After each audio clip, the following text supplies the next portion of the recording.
Full time here at the Emirates Stadium. Arsenal with a very comfortable 2-0 win over Sevilla. Puts them in a commanding position at the top of the group. They could well have qualified tonight had results in the other game gone in their favour. They don't, but they won't mind at all about that. I think PSV getting that win over Lens just means the rest of the teams are all kind of fighting it out for qualification. Arsenal disappearing over the horizon. 6 points from the 2 games against Sevilla. Really, really good return. And this was complete dominance. I mean, I think Sevilla had their first shot deep into stoppage time. David Raya barely tested in the whole game.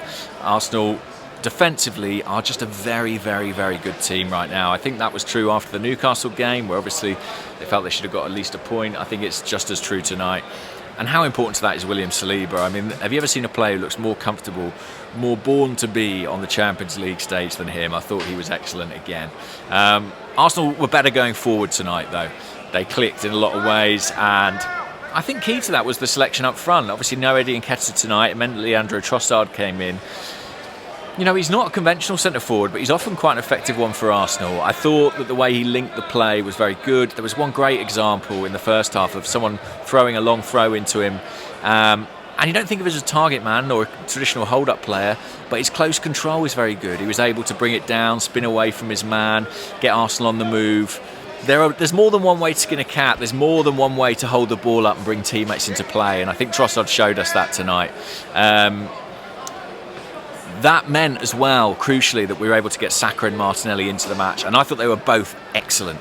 Bit of a worry with Bukayo Saka coming off with an injury, but he was moving pretty well as far as I could see when he was on the field at full time, celebrating with the rest of his teammates. I think the best possible thing really would be for him to miss the game against Burnley, miss the international break with England. Gareth Southgate was here tonight, but let's give him some bad news and give Saka a fortnight's break. That would be my preference. I'm sure Southgate will see it otherwise, but there you go. I thought he and Martinelli were really, really good, had their fullbacks on toast. The only thing that Saka's fullback could do to try and live with him was try and bring him down. I mean, there was foul after foul after foul in the first half. Couldn't believe that he committed so many without a booking. Martinelli was just knocking it and running beyond his man at will. And yeah, no surprise really that they played a big part in the goals we scored. Fantastic pass from Jorginho for the first through ball, which Saka raced onto, squared it, and Trossard finished neatly.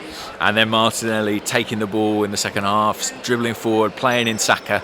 Lovely little dummy back inside and a really confident finish.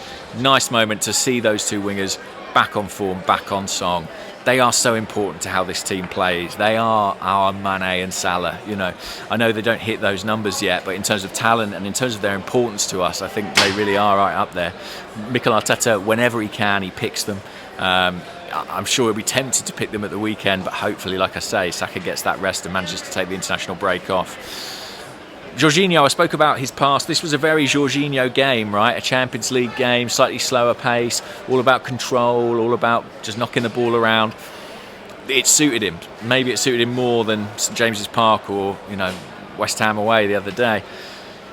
If this was a very Jorginho game, I think every game is a Declan Rice game, it seems to me. Whatever the situation, whatever the circumstance, whoever the opponent, he finds a way to contribute. Wherever he's played, you know, he's playing left 8 tonight. There were periods where he was actually out quite wide.